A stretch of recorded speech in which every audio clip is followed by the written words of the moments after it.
My daughter-in-law said on New Year's Eve, "We're going to place you in a nursing home. You're too old to be helpful." Heartbroken, I gathered my things and chose to escape. At the bus terminal, I was unable to hold back my tears. A young woman inquired if I was all right, and I shared everything with her. She made a call and told, "Dad, I located her." Affirmative, I am certain. Can you imagine being told you're too old to be useful by your own family, barely 30 minutes before they plan to ship you off to a nursing home on New Year's Eve? My hands trembled, not from age, but from the electric shock of betrayal, as I clutched a suitcase packed with 75 years of my life, wondering what fresh hell awaited me. It was New Year's Eve, and I stood there, in the doorway of what used to be my bedroom, my sanctuary for the past 12 years. Now, it was just the guest room. I was clutching a worn floral suitcase that smelled faintly of mothballs and 1,000 forgotten memories. My hands were shaking, not because I was 75, but because the words Jacqueline, my daughter-in-law, had just casually thrown at me were still humming through my bones like a live wire. "We're going to put you in a nursing home. You're too old to be useful." She'd said it while pouring herself a glass of champagne, completely oblivious, or perhaps uncaring, that my entire world had just shattered. They were hosting their big New Year's Eve party, the one I clearly wasn't invited to. My son, Mason, my only child, the boy I'd raised alone after his father died, stood right behind her. He wouldn't meet my eyes. That silence, that averted gaze, it cut deeper than any words ever could. It was a betrayal so sharp, so unexpected, it left me breathless. "Mom, it's for the best," he'd finally muttered, his eyes fixated on the expensive Italian tiles they'd installed just last spring. Tiles I'd helped pay for with a small inheritance from my parents' estate. "You'll have people your own age, activities. It's a nice place. A nice place." As if loneliness could be cured with bingo and fluorescent lighting. I'd moved in with them after my husband passed, Mason's insistence that I shouldn't be alone ringing in my ears. That was before Jacqueline, before the big suburban house, before I slowly, painfully, became invisible. I cooked their meals. I watched their children until the boys grew old enough to be embarrassed by their grandmother's outdated clothes. In countless small ways, I'd cleaned, organized, made myself small and useful, always hoping that usefulness would somehow equate to belonging. It hadn't. Now, I was just old. Not useful. An inconvenience taking up space in their guest room, which Jacqueline had decided she wanted to convert into a meditation studio. Around me, the house thrummed with the frenetic energy of party preparation. Caterers swarmed the kitchen. Florists arranged dramatic displays in the living room, a room I was no longer allowed to sit in, just in case I might spill something. For dinner, I'd been given a sandwich on a paper plate, eaten alone in my room, while they sampled canapés I'd never even heard of. My gaze swept around my tiny room. The photographs on the nightstand. Mason, a gap-toothed 7-year-old. Mason, graduating college. Mason's wedding, where I wore a dress Jacqueline had called quaint, in a tone that meant something else entirely. My mother's quilt, the only luxury I'd allowed myself to keep. A stack of library books, because I was too ashamed to ask to share their streaming services. This was my life now. Small. Apologetic. But I had one thing they'd forgotten about. The country house. My parents had left it to me. A modest cottage 2 hours north, in a town I hadn't visited since their funeral 8 years ago.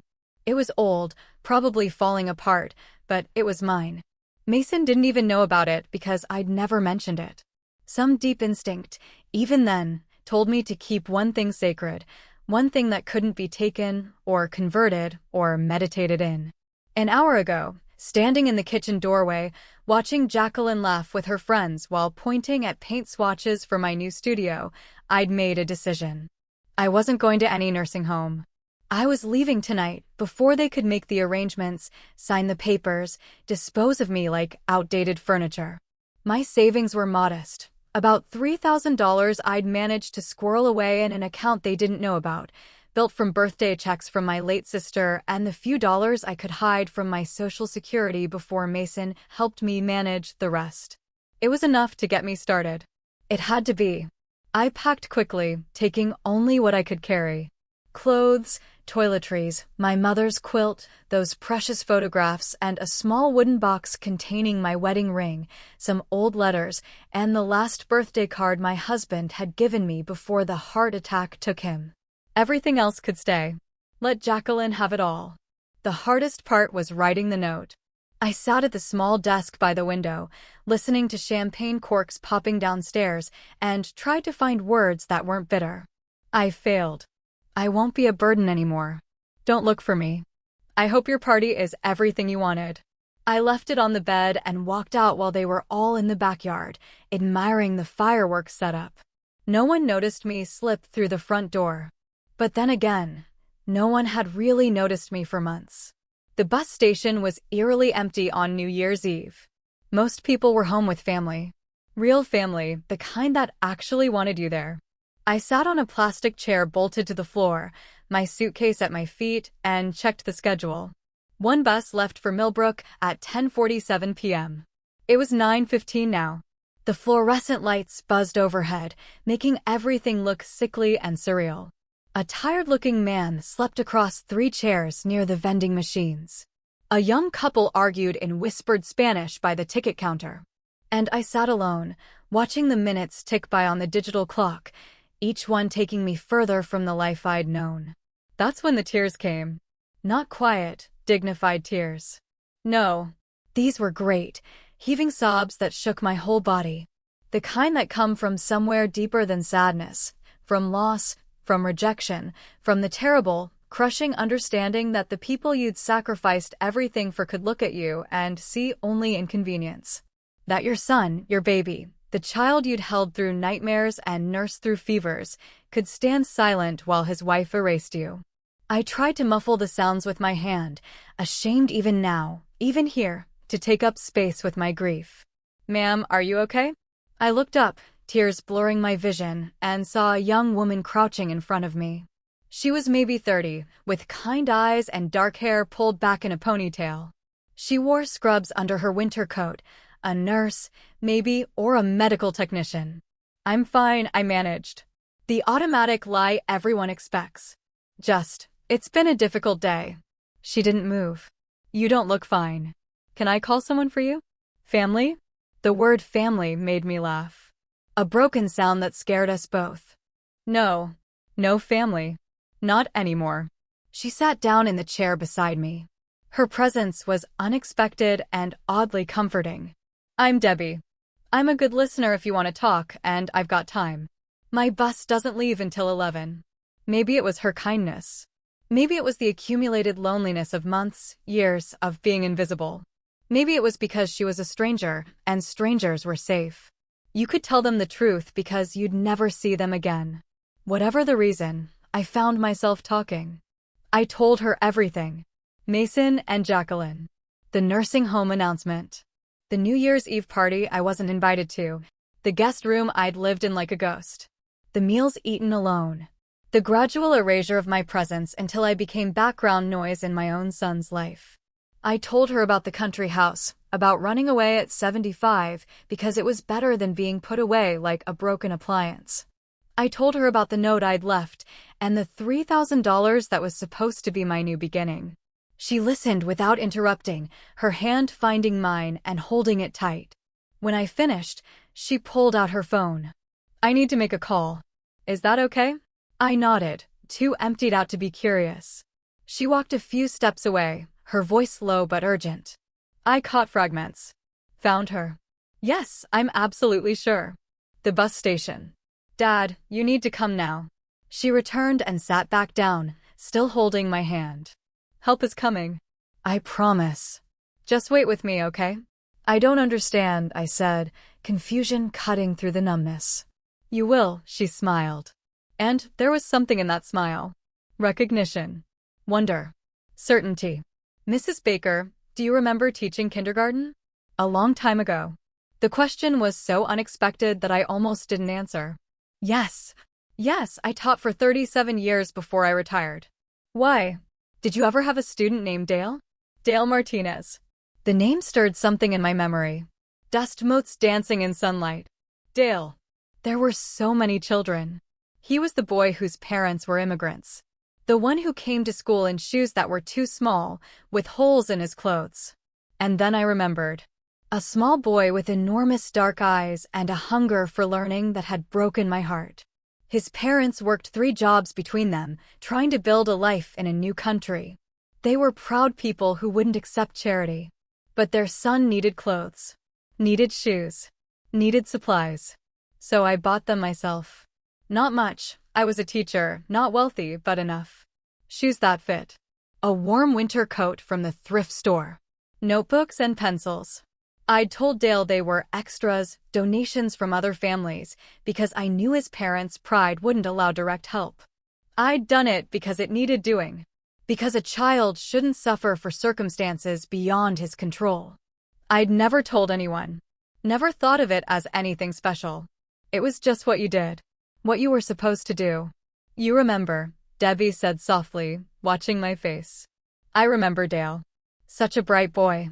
But I don't understand what. He's my father. And he's been looking for you for 45 years. The bus station seemed to tilt slightly. Reality shifting into something I couldn't quite grasp. Debbie's words hung in the air between us like something solid, something I could almost touch, but couldn't quite believe. Your father, I repeated slowly, testing the words. Dale Martinez is your father? Yes. She squeezed my hand tighter, her eyes bright with emotion. He talks about you all the time. Mrs. Baker, the kindergarten teacher who changed everything. He's tried to find you for years, but you moved after you retired, and the school district's records were, well, it was a long time ago. Different systems. He hired investigators, checked social media, and tonight of all nights. I find you here. I shook my head, overwhelmed. I didn't do anything special. I just bought a little boy some shoes. You did so much more than that. Debbie's voice cracked slightly. Do you know what it meant to him to feel seen? To know that someone cared whether he had what he needed? His parents were working themselves to death. Proud and scared and trying so hard, they couldn't give him everything, and it killed them. But you made him feel like he mattered. The memories were flooding back now, sharper and clearer. Dale Martinez, 5 years old, sitting in the reading corner with a book, his 2 small shoes discarded beside him because they hurt his feet. The careful way he'd eaten his lunch, making each bite last, and how I'd started packing extra sandwiches, claiming I always made too much. The pride on his face when I'd given him that winter coat, telling him another student had outgrown it. He was so smart, I said quietly. I remember thinking he could do anything if he just had the chance. He did, Debbie smiled through tears. He got scholarships, went to college, then law school. He's one of the most successful attorneys in the state now. Immigration law. He helps families like his parents make sure they don't get exploited. Fights for people who can't fight for themselves. And he says it all started because one teacher showed him that kindness exists. That people can care about strangers. That he was worth someone's time and money and attention. I couldn't speak. My throat had closed around something too big for words. He married my mom when he was 28. She was a teacher, too. He says that wasn't a coincidence. They had me and my brother. Dad built this whole beautiful life, and he's never forgotten where he started. Never forgotten you. Debbie wiped her eyes. Every year on the first day of school, he donates supplies to low-income students. Shoes, coats, backpacks, everything. He calls it the Baker Fund, though it's anonymous. He's been doing it for 20 years. The Baker Fund. Named after me. For something I'd done without thinking, without expecting anything, without even remembering it as particularly significant until this moment. Debbie, I can't. I struggled to find words adequate to this revelation. You don't have to say anything. Just wait. He's coming. He'll be here in. She checked her phone. Maybe 15 minutes. He was at a dinner party when I called, but he left immediately. Mrs. Baker, you have no idea what this means to him. To finally find you.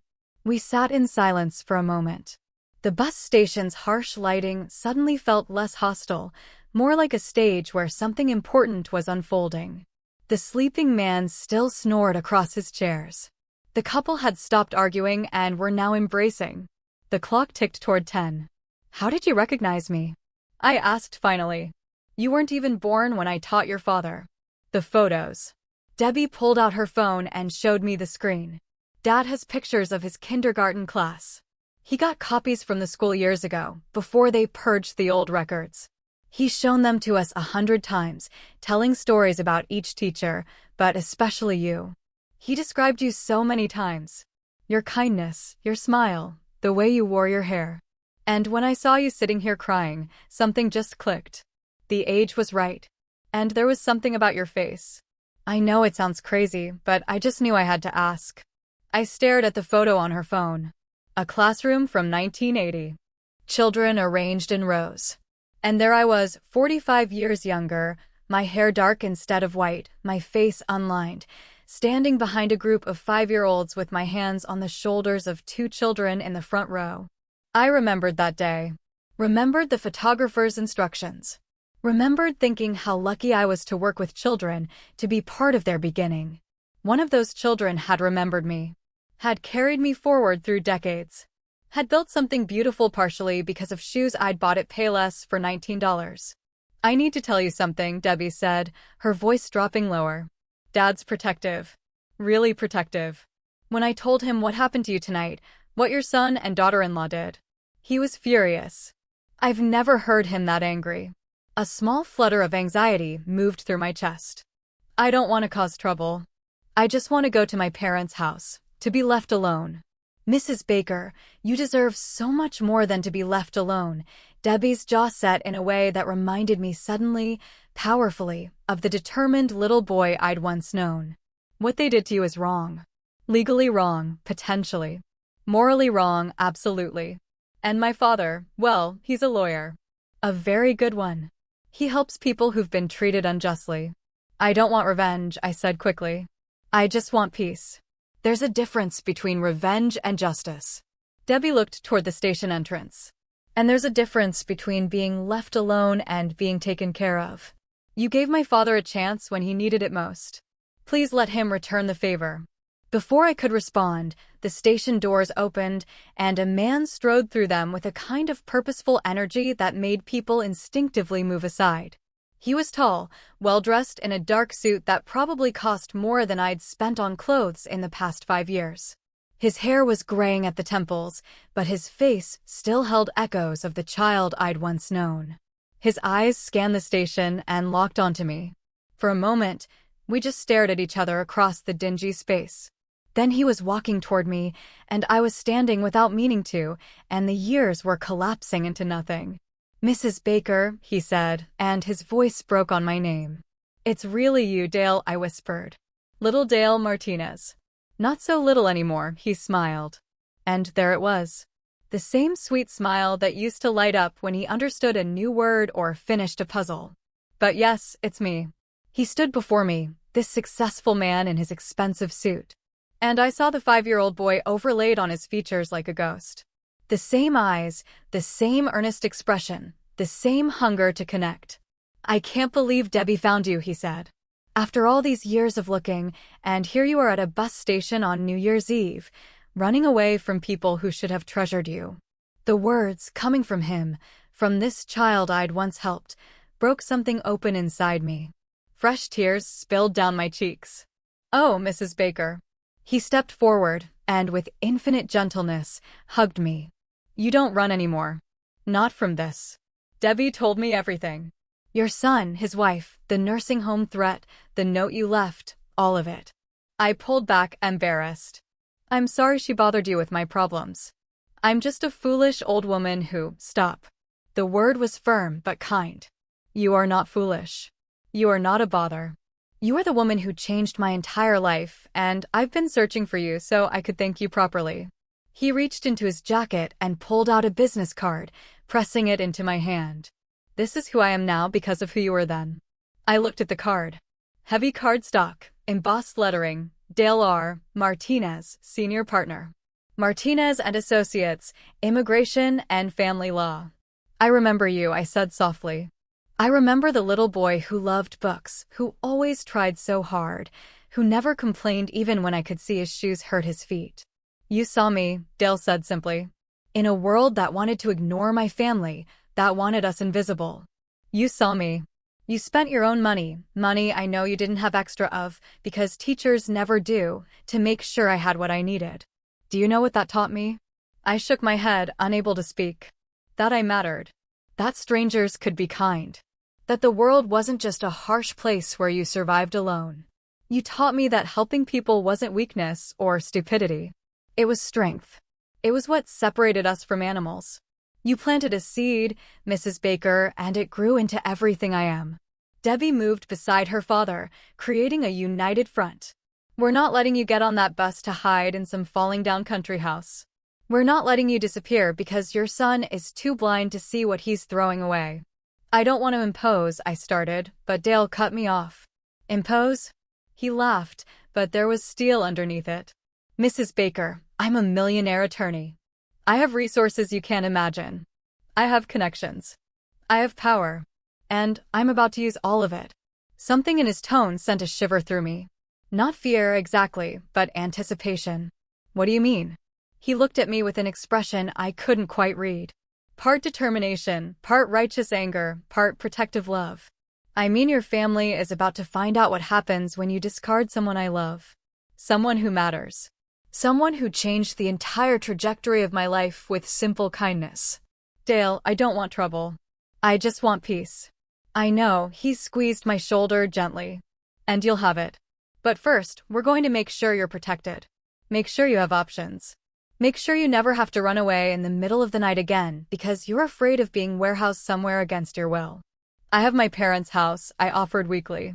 It's not much, but it's mine. We'll check on the house, Dale assured me. Make sure it's in good condition. Get it fixed up if it needs work.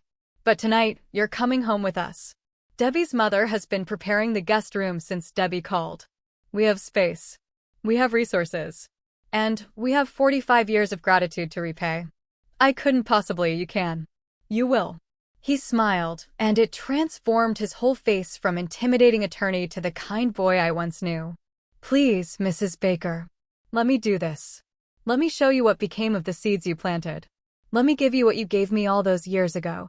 Safety, comfort, and the knowledge that someone sees you and thinks you matter. The clock showed 10:30. My bus would arrive in 17 minutes. I looked at the ticket in my hand, then at Dale and Debbie, standing before me like guardian angels in a fluorescent-lit bus station. What about my son? I whispered. When he finds the note? Dale's expression hardened. Leave your son to me. Dale's car was nothing like I expected. I'd imagined something flashy, ostentatious, the kind of vehicle that screamed wealth. Instead, it was a modest silver sedan, comfortable but understated, with car seats in the back that told the story of grandchildren. Debbie sat in the back with me, still holding my hand as if afraid I might disappear if she let go. My wife, Sue, is going to cry when she meets you. Dale said from the driver's seat, navigating through the quiet New Year's Eve streets. Fair warning, she's emotional about things like this. Things like what? I asked, still dazed by the rapid turn my evening had taken. Miracles. Answered prayers. Full circle moments. He glanced at me in the rearview mirror. I've told her about you so many times, she feels like she knows you. The teacher who bought me shoes. The teacher who saw a scared little immigrant kid and decided he deserved dignity. The word dignity hit me hard. It was what had been stripped from me so gradually in Mason's house that I hadn't even noticed it happening. The small humiliations, the dismissals, the way Jacqueline would talk about me in the third person while I was standing right there. We need to think about what's best for her, she'd say. As if I couldn't think for myself, as if at 75, I'd lost the right to make my own decisions. I still can't believe you remembered me, I said softly. It's been so long. Mrs. Baker, you don't forget the person who changes your life. Dale's voice was firm. My parents, they worked so hard, but there was never enough money, never enough time. They loved me desperately, but they were drowning, trying to survive in a new country. And then there was you, making sure I had what I needed, treating me like I mattered just as much as the kids whose parents were doctors and lawyers. You did matter. All my students mattered. But you proved it. You didn't just say nice things. You acted. You spent money you probably needed for your own bills to buy a kid you barely knew a pair of shoes. He paused at a red light, the car idling in the empty intersection. Do you know what I did when I made my first million? I shook my head. I tried to find you. I wanted to pay you back. Wanted to show you what had become of that scared 5-year-old. I hired investigators, called the school district, searched every database I could access. Nothing. It was like you'd vanished. The light changed, and we moved forward into a neighborhood that grew progressively nicer. The houses larger, the yards more manicured. I never stopped looking. Every year on my birthday, I'd spend a few hours searching again. Different search terms, different approaches. I found other teachers from those years, but never you. I moved after I retired, I explained. Sold my little house to help Mason with his down payment. He said it made sense for us to pool resources. That I'd be happier living with family than alone in my old neighborhood. Debbie made a sound beside me. Something between a sigh and a growl. Let me guess, you gave him the money. And then he treated your presence like a favor he was doing you. The accuracy stung. He's my son. I wanted to help. Helping is supposed to go both ways, Debbie said quietly. It's supposed to be mutual, respectful. Not what they did to you tonight. We pulled into a circular driveway before a beautiful 2-story home, warm lights spilling from the windows. It looked like something from a magazine. Elegant, but welcoming. The kind of house that had hosted many family dinners and children's birthday parties. The kind of house where people were loved. The front door opened before we'd even exited the car, and a woman rushed out. She was about my age, with silver hair and a face that radiated warmth. She wore an apron over her dress, and her eyes were already wet with tears. Sue, Dale said, coming around to help me out of the car. This is Mrs. Baker. Sue pressed her hands to her mouth, studying my face as if memorizing it. Then she stepped forward and embraced me with the fierce tenderness of someone greeting a long-lost relative. Welcome home, she whispered. Oh, Mrs. Baker, welcome home. I couldn't help it. I started crying again. This woman, this stranger, was hugging me with more warmth than my own daughter-in-law had shown in years. The contrast was unbearable and healing, all at once. Come inside, Sue said, keeping one arm around my shoulders. You must be exhausted, hungry. When Debbie called, I started making pozole, Dale's favorite comfort food. There's plenty. The house's interior was even more beautiful than its exterior. Warm colors, comfortable furniture, photographs covering every surface. A Christmas tree still glowed in the corner of the living room, presents underneath it, waiting for morning. The house smelled like home. Cooking food, pine needles, that indefinable scent of a place where people lived and loved and belonged. The guest room is ready, Sue said, guiding me toward a staircase. Fresh sheets, clean towels, everything you need. But first, let's get some food in you. You look like you haven't had a proper meal in weeks. She wasn't wrong. Jacqueline's cooking was all kale and quinoa, clean eating that left me hungry an hour later. She'd made comments about my weight, suggested I didn't need heavy foods at my age. I'd learned to keep crackers in my room for when the hunger got too bad at night. The kitchen was enormous and immaculate, with a large wooden table that could seat 10. Sue sat me down in a cushioned chair and immediately began ladling soup into a bowl. Rich, fragrant pozole with hominy and pork and all the toppings on the side. A basket of fresh tortillas appeared, still warm. A glass of water with lemon. Eat, she commanded gently. Please, and tell us everything. So I did. Between bites of the best soup I'd tasted in years, I told them the whole story. Not just tonight, but the past few years. How I'd moved in with Mason and Jacqueline after my husband's death. How gradually I'd been relegated to smaller and smaller spaces in their lives. The separate meals, the comments about my outdated clothes and ideas, the way Jacqueline's friends would look through me as if I were furniture. The grandsons who'd grown too busy for their grandmother, who cringed when I tried to hug them. I told them about the holiday I'd spent alone in my room because they were having a couples-only dinner party.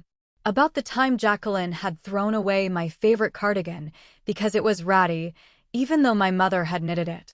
About overhearing Mason tell a friend that having me there was challenging, but they were making it work. Dale's expression grew darker with every detail. Sue kept refilling my bowl, kept touching my hand, kept making small sounds of sympathy and outrage. And tonight I finished. Jacqueline just said it. We're putting you in a nursing home. You're too old to be useful. Just like that, like I was a broken appliance they were replacing. What did Mason say? Dale asked, his lawyer's mind already working. He agreed. Said it was for the best, that I'd have people my own age. I set down my spoon, my appetite fading with the memory. He wouldn't look at me. His own mother. And he couldn't even look at me while he agreed to put me away. The note you left, Debbie interjected. Did you say where you were going? No, just that I wouldn't be a burden anymore, and they shouldn't look for me. Dale pulled out his phone. What's Mason's number? Why? Alarm shot through me. Dale, please. I don't want to cause problems. I just want to be left alone. Mrs. Baker, Dale said, his voice gentle but immovable. You're not causing problems. You're the victim of elder abuse, emotional abuse, financial exploitation, possibly illegal coercion. And your son needs to understand that there are consequences for treating people this way, especially his own mother. I don't want to fight with him. He's all I have. No. Sue reached across the table and gripped my hands. You have us now. You have people who see your value, who understand what you deserve. You're not alone anymore. But he's my son, I whispered. I raised him. I sacrificed for him. How did it come to this? Dale's expression softened. Sometimes people take advantage of the ones who love them most because they know they can. They know you'll forgive them, make excuses for them, sacrifice for them. It doesn't make it right. It makes it worse. He was right.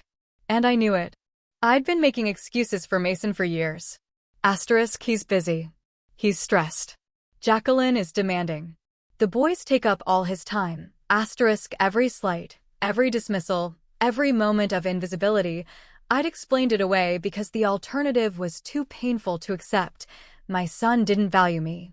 Maybe he'd stopped valuing me years ago.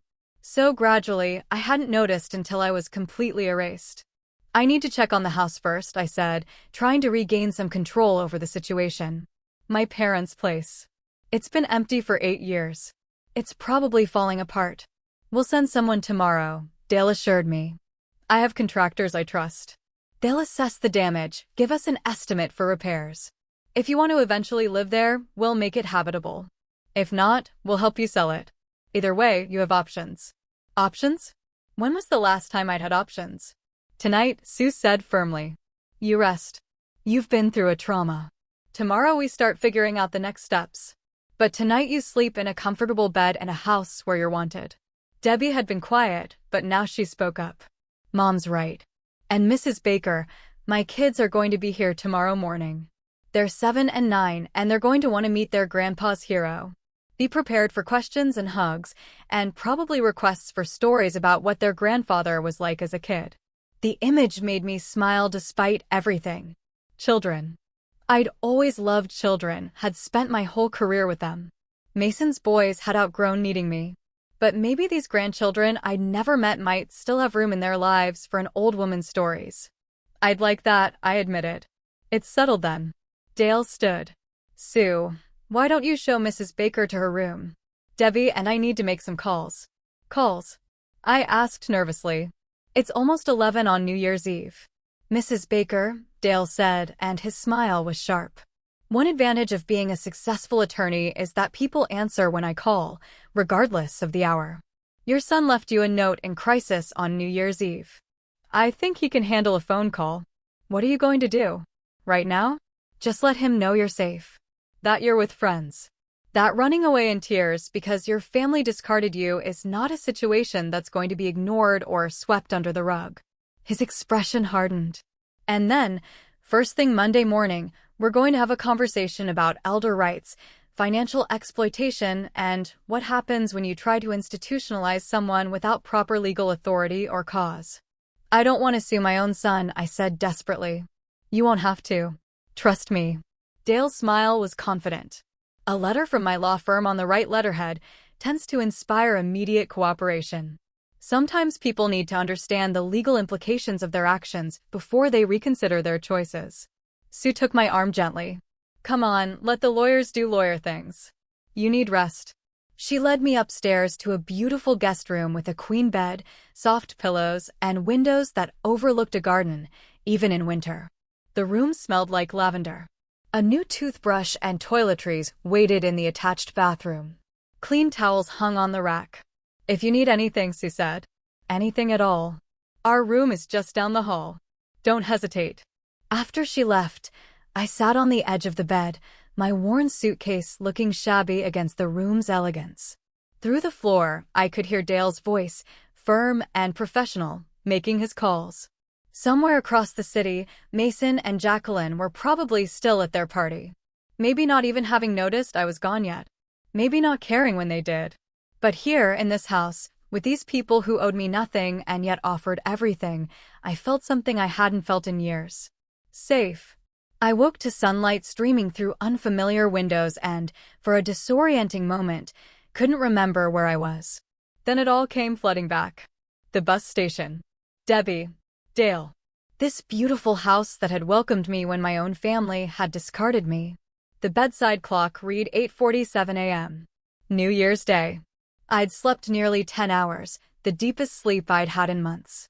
At Mason's house, I'd trained myself to wake early, to be quiet, to make myself invisible during the family's morning routine. Here, no one had woken me. No one had needed me to disappear. A soft knock came at the door. "Mrs. Baker, are you awake?" Sue's voice, gentle and unhurried. "Yes, come in." She entered, carrying a tray. Coffee, fresh fruit, toast with butter and jam. "I thought you might like breakfast in bed. It's a holiday, after all. New Year's Day, a new beginning." The symbolism wasn't lost on me. "You don't have to serve me. I can come downstairs." "I know I don't have to. I want to." Sue set the tray on my lap and settled into the chair by the window. "Dale's been on the phone since 7. He called your son last night around 11:30. My stomach clenched. "What happened?" Mason didn't answer. "Dale left a message identifying himself as your attorney and stating that you were safe and under his protection. He indicated that there would be further communication forthcoming regarding your situation." Sue's expression was carefully neutral. "Mason called back at 7:15 this morning. Dale's been on the phone with him for over an hour." "Is he angry?" "Mason, I mean." "I think panicked would be more accurate." Sue folded her hands in her lap. When a senior partner from one of the state's most prestigious law firms calls and says he's representing your mother, it tends to inspire concern, especially when you were planning to institutionalize that mother against her will. "I didn't want this," I said quietly. "I didn't want lawyers and threats and fighting." "What did you want?" The question stopped me. What had I wanted? Not the bus station. Not running away in tears. Not hiding in a country house that was probably uninhabitable. I'd wanted what I'd had before. A family that loved me. A place where I belonged. Respect and dignity in my old age. I wanted to matter, I finally whispered.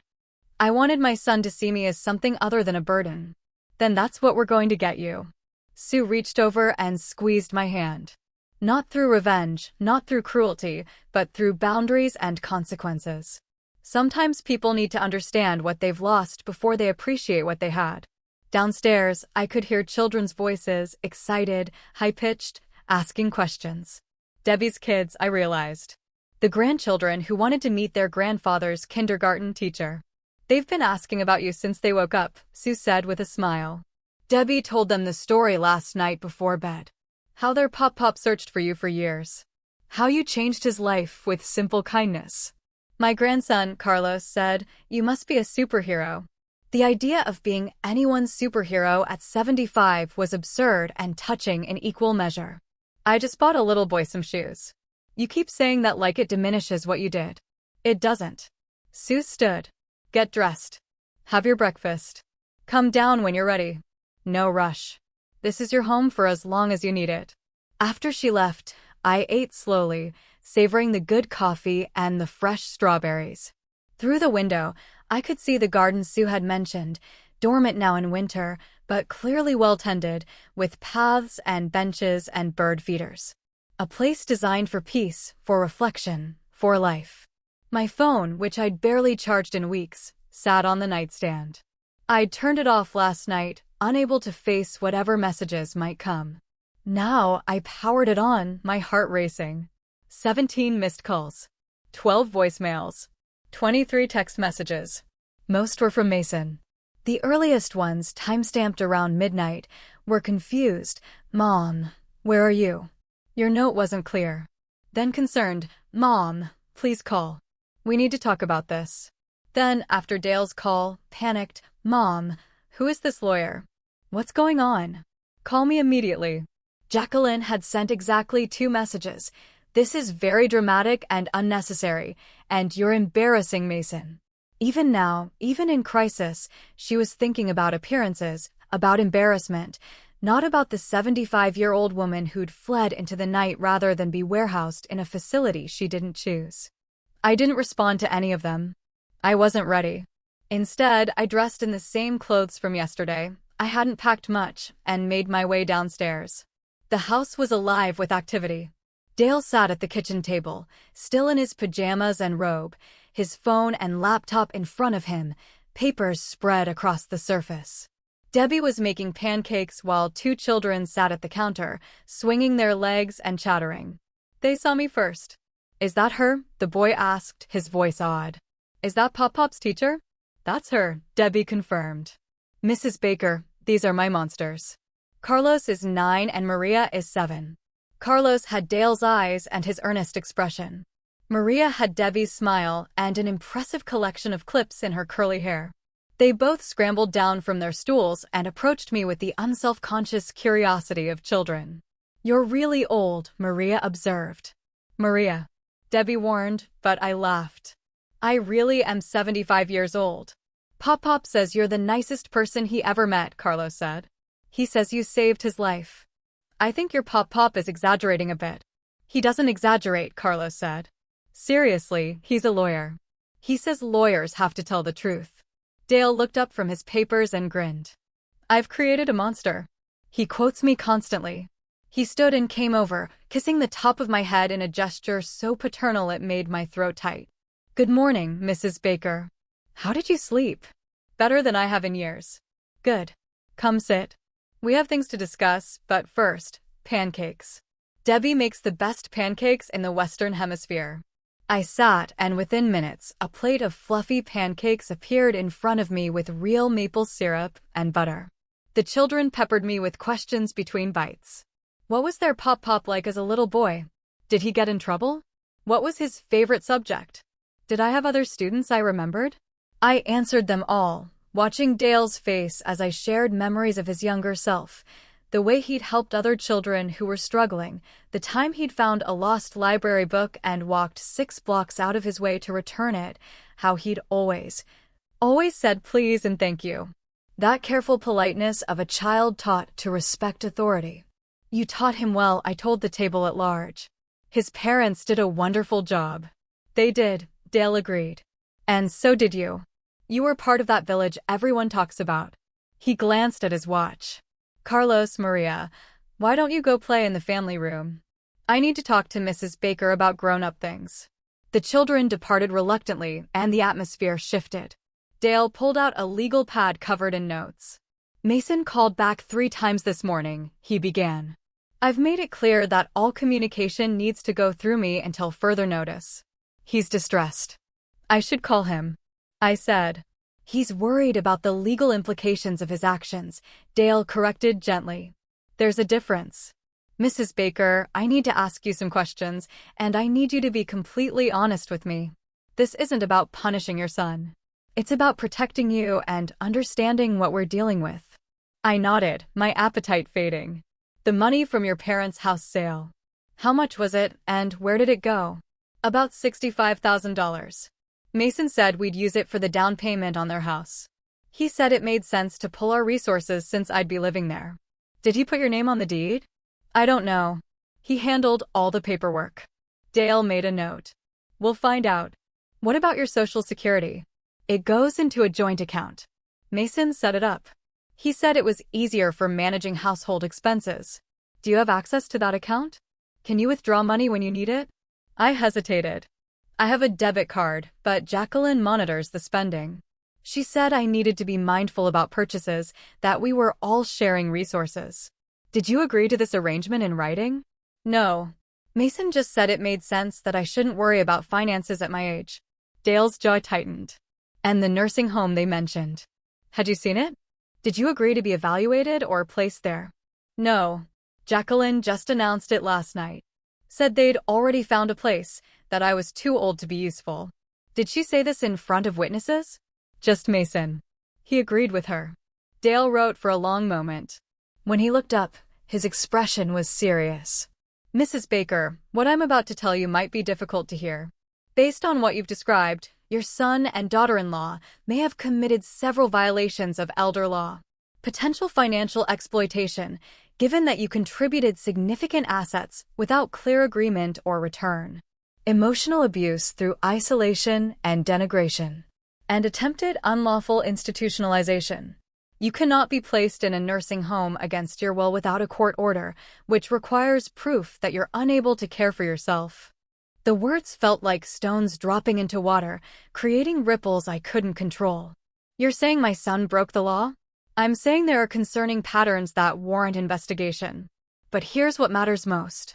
You have rights. Legal rights that don't disappear because you're 75 or because you're someone's mother. You have the right to control your own finances, make your own medical decisions, and live where you choose. What do you want me to do right now? Nothing. Let me handle this. I will. But Mrs. Baker, this is your decision. I'm your advocate, not your controller. If at any point you want me to stop, I stop. If you want to reconcile with Mason on your terms, we facilitate that. You're in charge of your own life now. That's the whole point. Debbie came over and hugged me from behind. And while Dad does the legal stuff, we're going to check on your country house, get it assessed, see what it needs. Make sure you have options. Whether that's living there, selling it, or keeping it as a backup plan. I can't ask you to do all this. You're not asking, Sue said firmly. We're offering. There's a difference. Through the window, I could see Carlos and Maria playing in the backyard, their laughter carrying through the glass. A normal New Year's Day, full of family and joy and belonging. I thought I was running away to nothing. Instead, I'd run straight into something I'd lost years ago without realizing it. A family. Not the one I'd been born into or had created, but the one I'd earned decades ago with a simple act of kindness to a scared little boy who'd never forgotten. By Monday morning, Dale's law office had become my unexpected command center. The building itself was impressive. Glass and steel downtown, with Martinez and Associates occupying the entire 15th floor. Dale's secretary, a sharp-eyed woman named Nancy, who looked like she could organize a military coup before lunch, had greeted me like visiting royalty. Mrs. Baker, we've heard so much about you, she'd said, shaking my hand warmly. Mr. Martinez talks about you constantly. You're a legend around here. A legend? Me? A retired kindergarten teacher who'd spent the last few years being invisible? Now I sat in Dale's office, a space that managed to be both professional and personal. Law books lined the walls, but interspersed among them were photographs. Dale with Sue on their wedding day. Debbie and her brother as children. The grandkids in various stages of growth. And there, on his desk in a silver frame, was the kindergarten class photo from 1980. Me, young and smiling, surrounded by 5-year-olds with gap-toothed grins. He'd kept it on his desk all these years. Dale sat across from me now, reviewing documents with the focused intensity one was learning was his professional hallmark. The weekend had been a whirlwind of activity. On Saturday, we'd driven to my parents' house, a 2-hour trip through increasingly rural landscape until we reached the small town of Millbrook. The house had been better than I'd feared, but worse than I'd hoped. The structure was sound, the roof intact, but years of emptiness had taken their toll. Peeling paint, an overgrown yard, windows that needed replacing.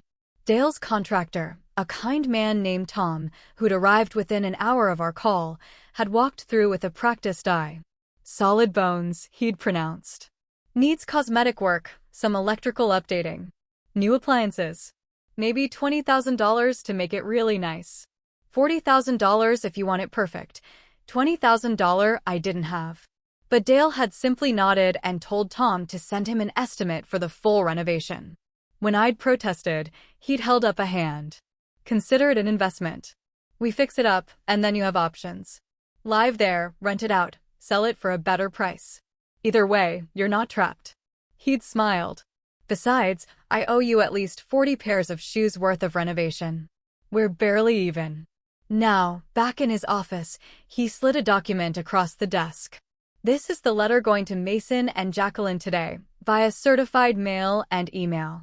I want you to read it before I send it. I picked up the pages, my hands trembling slightly. The letterhead alone was intimidating. Martinez and Associates, with a list of partners and specialties that took up half the first page. The letter itself was formal, precise, and devastating. It outlined everything. My contribution to their house purchase, the control they'd exercised over my finances, the isolation and emotional abuse, the attempted institutionalization without legal authority. It requested a full accounting of my assets within 10 business days. It noted that failure to comply would result in further legal action, including potential claims for financial exploitation and elder abuse. The final paragraph made my breath catch. Mrs. Baker is currently residing in a safe location with adequate support and legal representation. She is exercising her right to control her own finances, make her own medical decisions, and determine her own living arrangements. Any attempt to contact her directly, harass her, or interfere with her autonomy will be documented and may result in the filing of a restraining order. All communication must go through this office. It's so harsh, I said quietly. It's protective, Dale corrected. And it's necessary.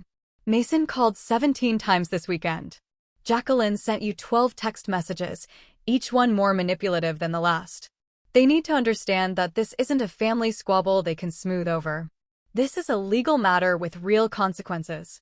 What did Jacqueline's messages say? Dale's expression darkened. Do you really want to know? Yes. He pulled out his phone and read them aloud, his voice flat. You're being ridiculous. You're going to regret this dramatic behavior. Mason is devastated that you choose strangers over your own family. Think about what this is doing to your grandsons.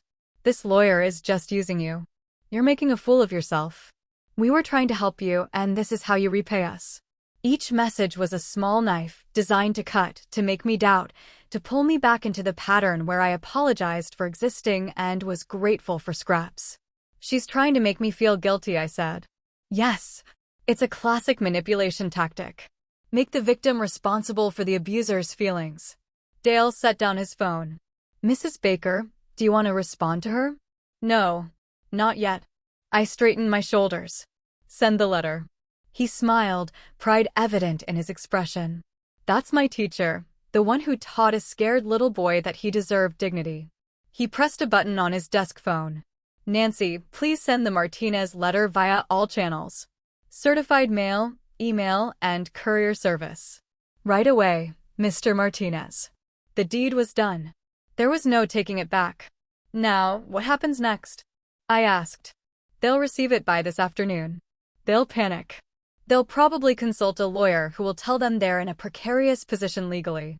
Then they'll either comply with our requests or try to negotiate. Dale leaned back in his chair. My guess? Mason will want to talk. He'll want to explain, to justify, to make you understand why they did what they did. He'll probably blame Jacqueline. Say he was just going along to keep the peace. How do you know? Because I've seen this pattern 100 times in family law cases. The person with less power in the relationship, in this case, Mason, will try to distance themselves from the worst actions while still minimizing the harm. Dale's eyes were kind but firm. The question is, what do you want out of this? I'd been thinking about that all weekend. What did I want?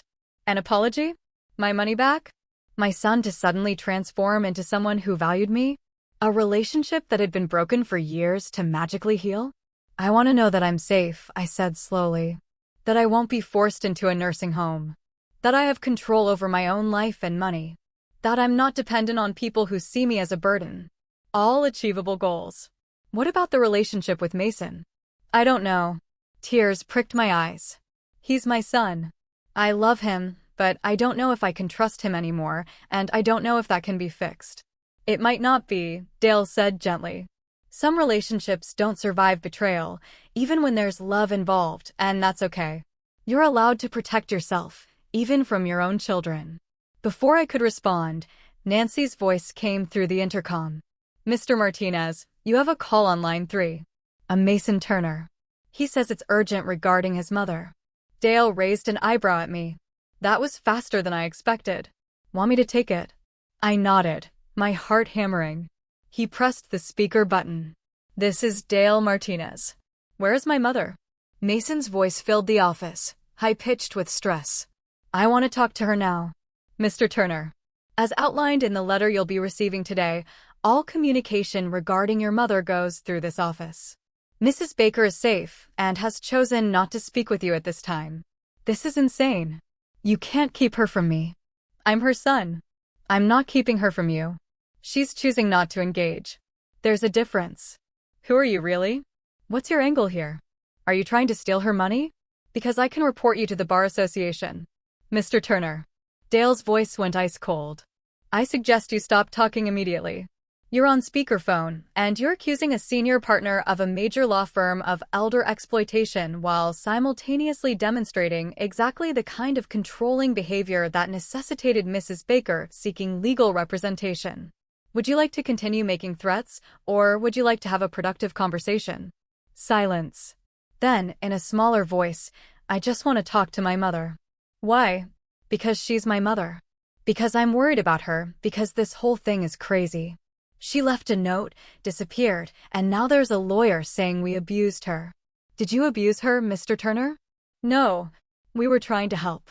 The nursing home was going to be nice. A good place where she'd have activities and people her own age. Did your mother agree to be placed in a nursing home? Pause. Jacqueline thought it was best. I didn't ask what Jacqueline thought. Did your mother, a competent adult with full mental faculties, agree to this placement? We didn't exactly ask her permission. We were going to tell her it was already arranged. So, you were planning to institutionalize a competent adult against her will. It wasn't like that. She's old. She gets confused sometimes. I couldn't stay silent anymore. I'm not confused, Mason. The shock in his voice was palpable. Mom, is that you? Yes, it's me. Your mother. The one who's apparently too confused to make her own decisions, but somehow managed to find her way to a bus station, connect with old friends, and hire a lawyer. Mom, please. This is all a misunderstanding. Come home. We'll talk about this. Home. The word felt bitter on my tongue. The home where I was told I was too old to be useful. Where I ate meals alone in my room. Where my own daughter-in-law threw away my mother's cardigan because it offended her aesthetic. I didn't know about the cardigan, Mom. Jacqueline can be difficult, but we care about you. You care about me?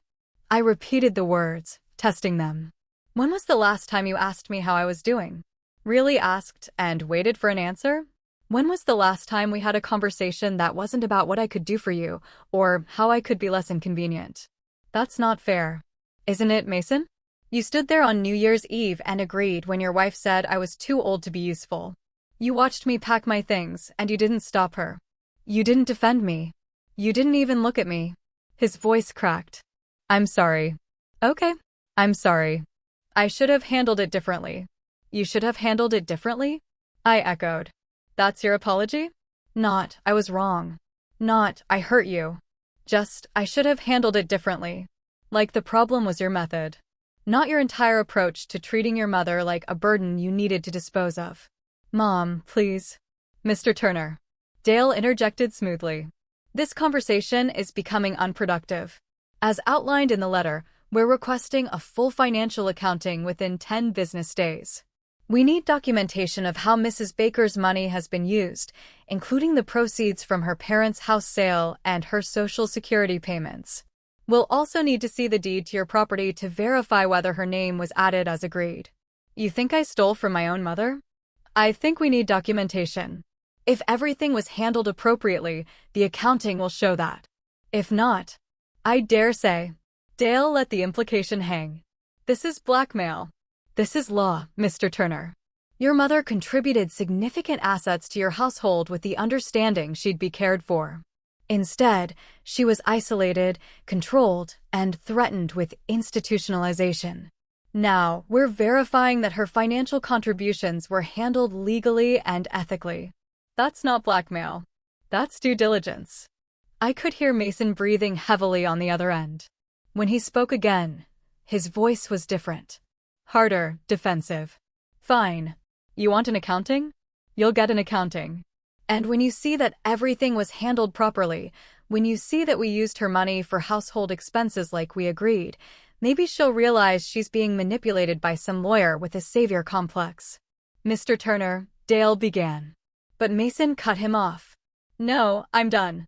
You want to do this the hard way? Fine. But Mom. His voice shifted, became pleading.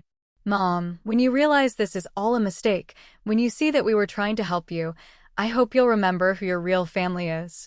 Because these people, they don't love you like I do. They can't. I'm your son. The line went dead. I sat in the sudden silence, shaking. Dale reached across the desk and took my hand. You did well, he said quietly. You set boundaries. You asked hard questions. You didn't let him manipulate you into backing down. He sounded so hurt. He sounded cornered. There's a difference. Dale squeezed my hand. Mrs. Baker, guilt is a powerful tool. He's using it because it's worked on you before. But you don't owe him absolution just because he's your son. He has to earn it back through changed behavior, not through making you feel responsible for his emotions. I know you're right. But it still hurts. Of course it does. He's your child. But sometimes the most loving thing you can do, for yourself and for him, is to hold firm. To show him that actions have consequences. That people can't be treated carelessly without losing them. Sue had said something similar over the weekend. Sometimes people need to lose something before they learn to value it. Maybe I was teaching Mason one final lesson.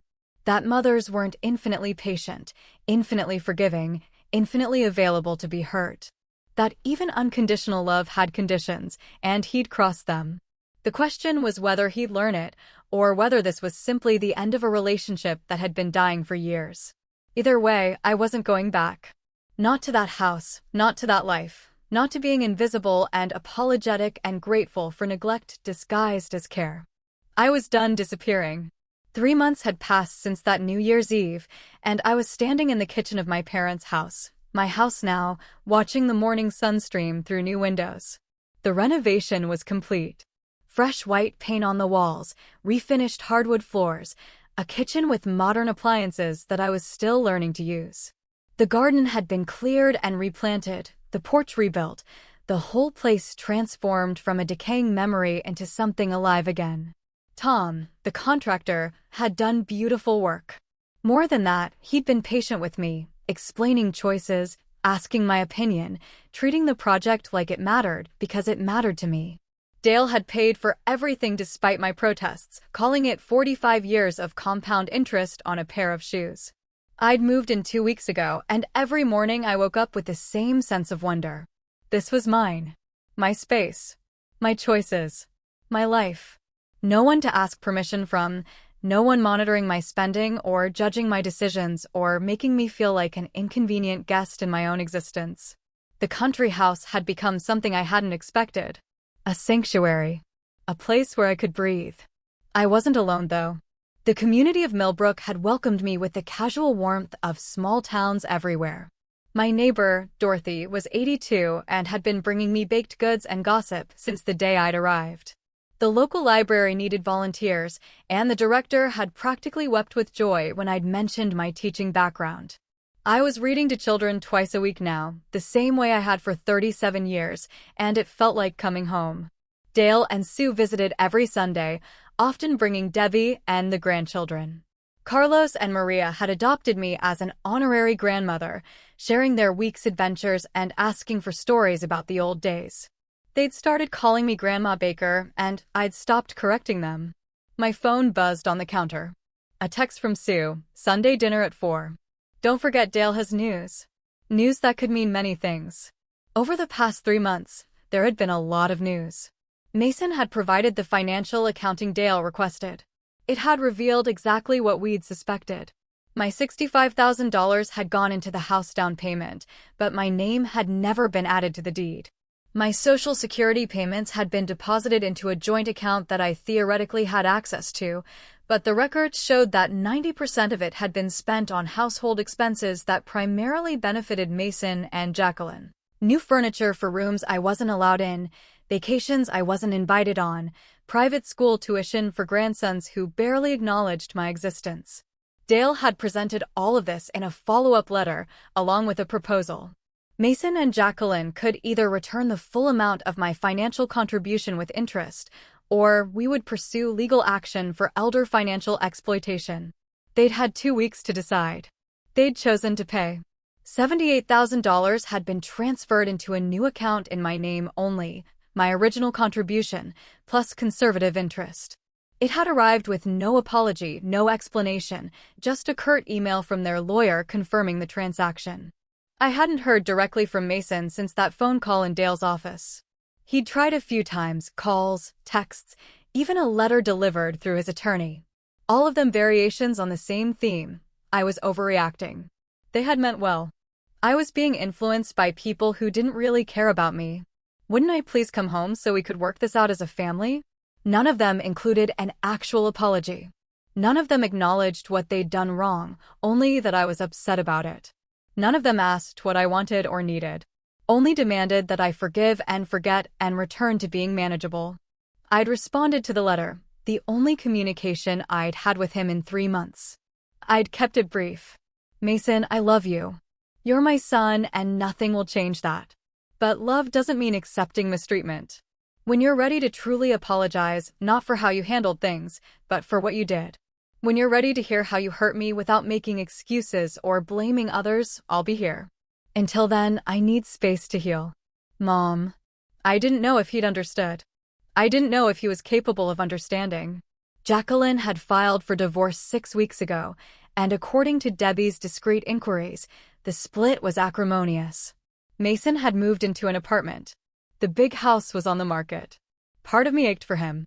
Part of me wondered if losing everything, his wife, his house, his mother's unquestioning support, might finally wake him up. Part of me had accepted that it might not matter either way. I was building a life that didn't depend on his recognition or approval. That was its own kind of freedom. The doorbell rang, pulling me from my thoughts. I wasn't expecting anyone, but visitors had become more common as I'd settled into the community. Probably Dorothy with another coffee cake. I opened the door and froze. Mason stood on my porch, looking nothing like the confident man who'd agreed to institutionalize me 3 months ago. He'd lost weight. His clothes were rumpled. His eyes were shadowed with exhaustion and something that might have been shame. "Hi, Mom," he said quietly. For a long moment, I couldn't speak. Then, "How did you find me?" It wasn't hard. Small town. Renovation. Cruise talk. "I've known where you were for a month. I didn't know if I should come. Does Dale know you're here?" "No." A hint of defensiveness. Should I have asked permission to visit my own mother? But then he caught himself, his shoulders sagging. "I'm sorry. That came out wrong." "No, I didn't tell anyone. I wasn't sure you'd see me if I called first." He was probably right. "You should come in." He followed me into the living room, looking around at the renovated space with an expression I couldn't quite read. "It looks good. Really good. Your parents would be happy to see it like this." Dale's contractor did the work. Dale. Mason's jaw tightened. "The miracle lawyer who swooped in to save you from your terrible family." "Mason, I know." "I know." He sat down on the couch without being invited, his hands clasped between his knees. "I'm not here to fight. I'm here because Jacqueline's gone. The house is being sold, and my sons won't talk to me." "Do you know what Tyler said?" "My own 17-year-old son," he choked out. "You threw Grandma away like garbage. Why should I treat you any better?" The words hung in the air. I sat down across from him, maintaining distance. "I've lost everything," Mason continued, his voice breaking. "My marriage, my home, my kids' respect. And the whole time, all I could think was that you tried to warn me. Not with words. You never said anything against Jacqueline. But with your face. With how quiet you got. With how you made yourself smaller and smaller, trying not to be in the way. I didn't want to cause problems. That's the thing, Mom. You never caused problems. You just disappeared. And I let you. I watched you disappear and told myself it was fine, that you were fine, that we were all doing the best we could. He looked up, tears streaming down his face. I'm so sorry. The apology I'd been waiting for. Not sorry you're upset or sorry it happened this way, but sorry I did this. I'm sorry I didn't protect you from Jacqueline, he continued. Sorry I let her make you feel unwelcome in our home. I'm sorry I took your money and never put your name on the deed. I'm sorry I stood there on New Year's Eve and agreed when she said you were too old to be useful. I'm sorry I made you feel like you had to run away in the middle of the night rather than fight for your place in our family. Each apology landed like a stone in still water, creating ripples. I'm sorry. I forgot who you were, he whispered. The mom who raised me alone after Dad died. Who worked 2 jobs so I could play baseball. Who sat up with me through every nightmare, every illness, every heartbreak. Who sacrificed everything to give me opportunities. And I repaid you by treating you like an inconvenience. I was crying now too. Years of hurt and loneliness and rejection pouring out. I don't know if you can forgive me, Mason said. I don't know if I deserve it, but I needed you to know that I see it now. I see what I did. I see what I lost. And I'm sorry. Why no? I asked. Why did it take losing everything for you to see me? I don't know. Maybe because as long as I had everything else, I could pretend it was okay. That you were okay. That I was a good person who just made some mistakes. He wiped his eyes. But when it all fell apart, when I was sitting alone in my apartment with my kids refusing my calls, I realized the one person who'd always been there for me was the one I'd thrown away. And maybe I deserved to be alone. I never wanted you to be alone. I wanted you to value me. I know that now. He took a shaky breath. I'm not asking you to forgive me today. I'm not asking to move in or to go back to how things were. I just needed you to know that I understand what I did wrong, that it wasn't your fault, that you deserved so much better than what I gave you. We sat in silence for a long moment. Outside, birds sang in the garden. A car passed on the quiet street. The house creaked and settled around us, a sound I'd come to love. I got a job, Mason said finally. Teaching high school math. It doesn't pay what the corporate job did, but it's something. Something that matters. I thought about what you always said, that teaching was the most important work there was. I never really understood until now. Your teaching started last week. It's humbling. The kids don't care about my resume or my connections. They just want someone who shows up and cares about them. He smiled sadly. Kind of like you wanted. I'm glad. I think it'll be good for you. I'm seeing a therapist too. Trying to understand how I became someone who could treat his own mother that way. She says I learned to prioritize status and appearance over relationships. That I married someone who reinforced those values and lost myself in the process. Jacqueline wasn't entirely to blame. No, but I let her lead. I went along because it was easier than standing up for what was right. I chose my wife's approval over my mother's dignity. He looked at me directly. That was my choice, Mom. Mine. And I have to live with it. The Mason sitting in front of me seemed like a different person from the one who'd stood silent while Jacqueline dismantled my worth. Maybe losing everything had cracked him open. Maybe he was finally seeing clearly. Or maybe he was just lonely and desperate, and this would pass when he rebuilt his life. I didn't know. And that was okay. I didn't have to know. I'm not ready to have you back in my life fully, I said carefully. I need time. I need to see sustained change, not just crisis-driven apologies. I understand. But I'm willing to try slowly. Maybe we could have coffee sometime, talk, get to know each other again as the people we are now, not who we used to be. Hope flickered across his face. Really? Really? But Mason, if you ever make me feel small again, if you ever treat me like a burden or an inconvenience, I'm done. I won't give you another chance. I've built a life here that doesn't require your approval or presence, and I'll protect it. I understand. And Mom, thank you for not giving up on me completely. I'm your mother. I'll never give up on you. But I'll also never let you treat me that way again. There's a difference. He nodded, standing to leave. At the door, he paused. The house Dale arranged for you. It's beautiful. You deserve beautiful things. I do, I agreed. I'm learning that. After he left, I called Dale. Mason was here, I said when he answered. Are you okay? Do you need me to come? I'm fine. He apologized. Actually apologized. Not the fake kind. I told him I needed time, but was willing to try. Dale was quiet for a moment. How do you feel? Hopeful. Cautious. Sad about what we lost. Grateful for what I've found. I looked around my sunny kitchen, my beautiful renovated home, my new life. Mostly grateful. You've come a long way from the woman crying at the bus station. We both have. That scared little boy in 2 small shoes became someone who changes lives for a living. And the teacher who bought him those shoes learned that kindness circles back, even when you've forgotten it was given. Mrs. Baker. Yes. Happy New Year. A real one this time. I smiled, watching through the window as spring flowers bloomed in the garden I was cultivating. Yes. A real one. A new beginning. And for the first time in years, I believed it. What would you have done in my place when confronted by your own family's betrayal?